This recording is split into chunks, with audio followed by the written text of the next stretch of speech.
16 जून Sunday Amingaon Assam से एक freight train Jharsuguda Orissa के लिए रवाना होती है, लेकिन यह ट्रेन अगले दिन होने वाले अनफॉर्चुनेट इवेंट्स का एक क्रिटिकल पार्ट बन जाता है। इंडिया के रेलवे स्टेशन पर हमेशा की तरह भीड़ भाड़ होता है। लोग अपनी मंजिलों की तरह जाने के लिए इंतजार कर रहे होते हैं। इंडियन रेलवेज का यह सीन हमेशा देखने को मिलता है, चाहे सुबह का वक्त हो या रात का। ये सिर्फ एक ट्रांसपोर्ट सिस्टम नहीं है, बल्कि इंडिया की लाइफलाइन है जो लोगों को एक दूसरे से जोड़ती है। हर दिन लाखों लोग अपने सपने, अपनी ज़िंदगी और अपने प्यारों को लेकर इन रेलों में सफ़र करता है। मंडे सुबह 5:50 पर वेस्ट बंगाल के रानीपत्रा रेलवे स्टेशन और चट्टारहोल जंक्शन के बीच एक ऑटोमेटिक सिग्नल सिस्टम में टेक्निकल फॉल्ट आता है और यह फॉल्ट ट्रेन ऑपरेशन को डिसरप्ट कर देता है।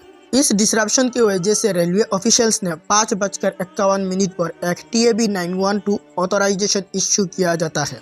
यह स्पेशल ऑथराइजेशन अलाउ करता है कि ट्रेन को डेंजर या रेड सिग्नल से पास करने की, लेकिन यह बहुत स्ट्रिक्ट कंडीशन के साथ होता है ताकि सेफ्टी इंश्योर हो सके। तो TAB 912 में क्या होता है? पहले ट्रेन ड्राइवर को एक पूरा मिनट वेट करना पड़ता है। इस वेटिंग पीरियड के बाद ट्रेन प्रोसीड कर सकती है, लेकिन बहुत स्लो स्पीड पर जो 10 km/h से ज़्यादा नहीं होना चाहिए एक और मिनट के लिए।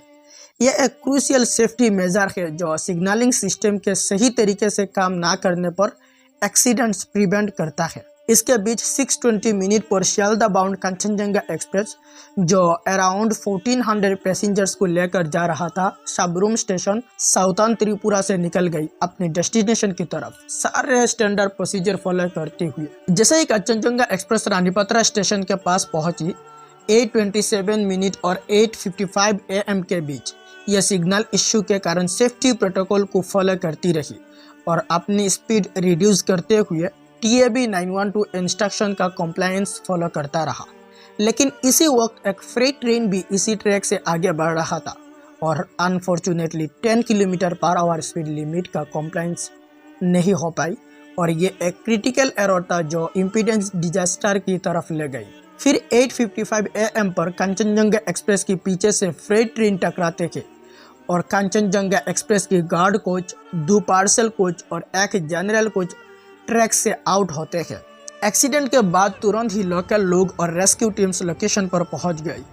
9 बजे rescue teams national disaster response forces यानी कि NDRF, रेलवे प्रोटेक्शन फोर्स यानी कि RPF और रेलवे ऑफिशियल पहुंच गई ट्रैप पैसेंजर को निकालने के लिए। ये टीम्स टायरलेसली काम करते रही, इनक्रेडिबल ब्रेवरी और डेडिकेशन दिखाते हुए, और 4 बजे तक रेस्क्यू ऑपरेशन कंप्लीट हो गई। इस एक्सीडेंट में टोटल 9 लोगों की मौत हो गई थी और 41 लोग इंजर्ड थे जो हॉस्पिटल्स में ट्रीटमेंट के लिए भेजा गया था। ये एक्सीडेंट हमारे देश को हिलाकर रख देते हैं और हमारे रेलवे सिस्टम के फ्लॉज को उबाड़ कर रखते हैं। भारत में ट्रेन एक्सीडेंट ये एक आम बात हो चुकी है। 2 जून 2023 उड़ीसा की बालासुर में Bengaluru Howrah superfast express, Shalimar Chennai central Coromandel express और फ्रेट ट्रेन के कोलिशन में 275 लोगों की जान खो जाती है और 1000 से ज़्यादा लोग घायल हुए।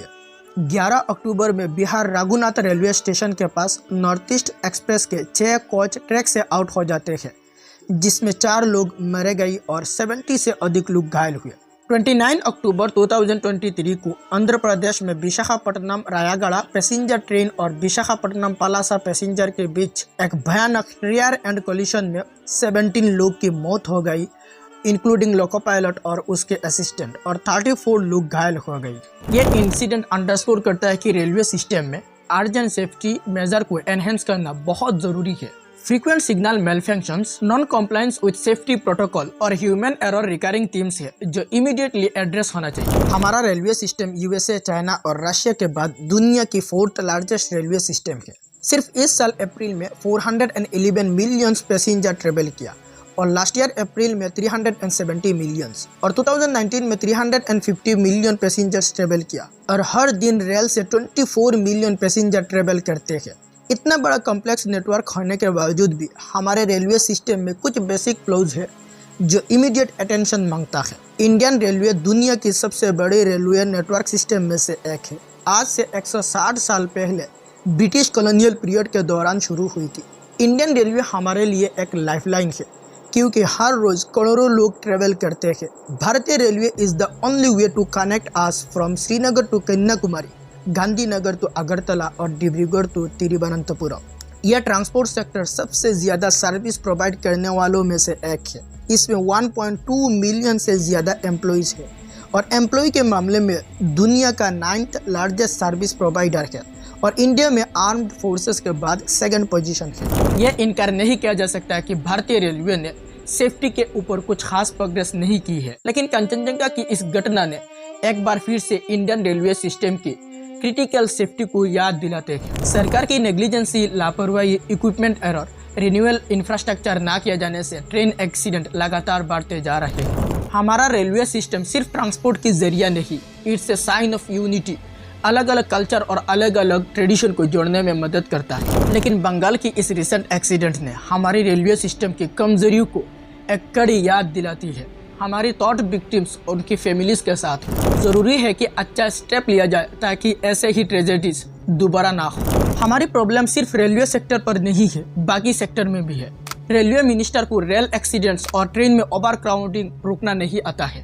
होम मिनिस्टर टेररिस्ट अटैक और मणिपुर वायलेंस नहीं रोक सकते। फाइनेंस मिनिस्टर को अनएम्प्लॉयमेंट और हाई इन्फ्लेशन रोकना नहीं आती है और एजुकेशन मिनिस्टर को पेपर लीक्स और एग्जाम स्कैम्स नहीं रोकना आता है और इन्हें सिर्फ रोकना आता है वॉर रुकवा दी पापा।